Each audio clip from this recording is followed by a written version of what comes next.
Good afternoon, everybody. I have been wondering what I was going to say today for the last few days, which is kind of, I would say, ironic to an extent, because the number of scares that we've had for my dad in terms of death scares have just been so many, to the point that at some point I would have dreams of this moment, standing before people and talking at his funeral on a daily basis. Started in 2017 after the election period, 2022 during his sickness. So to actually be here, it's kind of it's I don't know if surreal is the right word, but it's just, I don't know, it's very weird. But what I want to say is I will not read what I have as a tribute, because like I say in my tribute, summary is not my strong suit. I did not write it from beginning to end. I don't know how my brothers were able to do that and have themes. I've just been reading their tributes and they're pretty good. But mine, he was able to talk, which the doctors found remarkable. As always, he's an overachiever. So after 2-3 days, the first conversation I'm able to have with him now after surgery, and I ask him, how are you? How are you feeling? How does it feel to have something, your head removed from your head? And the first thing he asked me was, how was your presentation? I was like, it's okay. Did you prepare for it? I was like, yeah. I was like, yeah. I hope you made the family proud. I was like, yeah, I did well. So my dad, he wanted us to proceed with our lives, to still continue doing better, being better. During his entire sickness, he was given a few months to live. But I recall him saying, this sickness is not going to beat me, I'm going to fight it. And he did. So he opened a whole home gym. He was in the gym every morning, every evening. He was taking his medicine time. He was, doing everything, eating healthy. And then he beat it for a while until it recurred again in November of 2023. And the interesting thing is, by November, he had already planned all these international conferences he was supposed to go for. And then we asked him, so what do we do now that, are you still gonna go? He said, yeah, why not? He's still going to go. Because the doctor said it's recurred, but it's not big enough to be removed. So he decided to continue his life. And what we said as a family is somebody will accompany him for each of them. So I recall I accompanied him to Portugal, and that was one of the first ones he did after his brain surgery. And after he finished the presentation, which he did remarkably well, I just saw him very tired. And I think at that point, that's when I started to realize the chemotherapy is actually taking a toll on him, and I didn't realize it. But despite that, you couldn't tell. No one could tell, So he always kept pushing himself, and that's what he did. Pushed himself and lived for over 20 months, despite the doctors telling him he only have 4 to 6 months to live. So again, just kept pushing himself. And his positivity, his drive, his confidence is what pushes me as well to just continue doing better, to continue being better, to live to the expectations that I have set for myself. And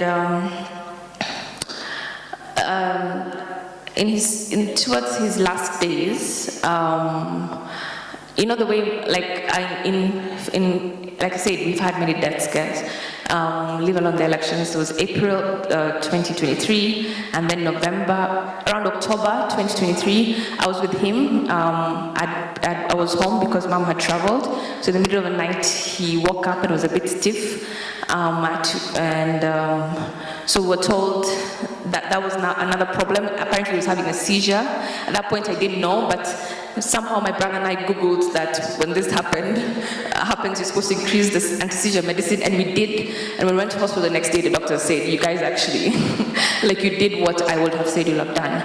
So that was another scare. April 23 was another scare when he had to do his second surgery. Then there was December 2023. And then there was more recently, February 2020.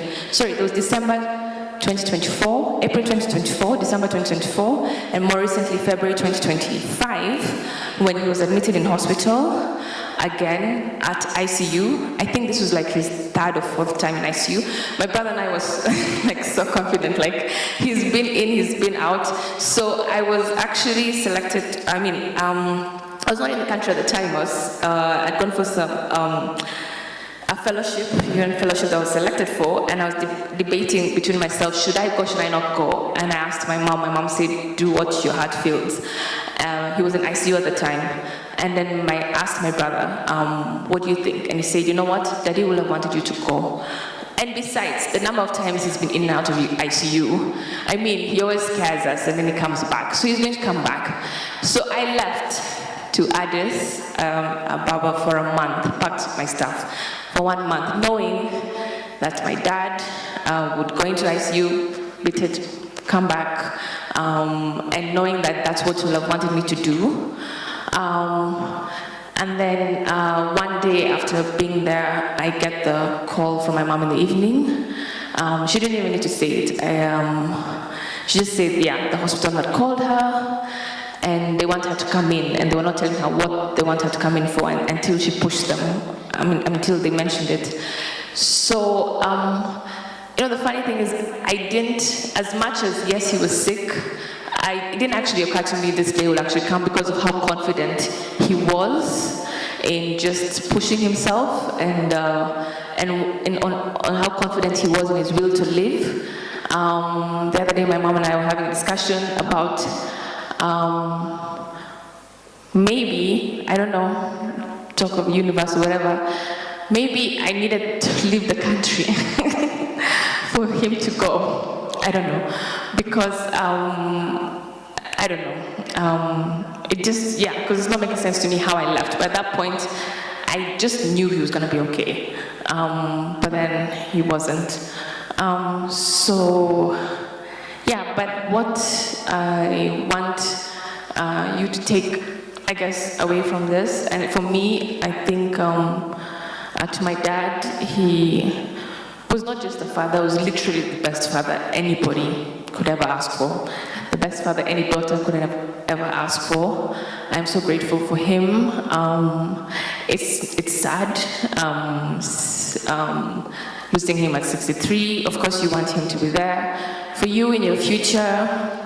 You want him to be there to see your grandchildren. That's one thing my brothers and I guess, were not able to give him before he passed. My future children, I know for sure, and my future nieces and nephews will know his name, they'll know his legacy, they'll know who he is. And I will, sorry, I don't know how to conclude. I'll probably just keep going. So I'm just gonna say to Daddy, I think rest well. As much as you have been sick for some time, you'd expect it to be, okay, I don't think it can be easier, but it's still hard. And I guess he needed to rest. Maybe I didn't take that into, consideration. I just wanted him to be here.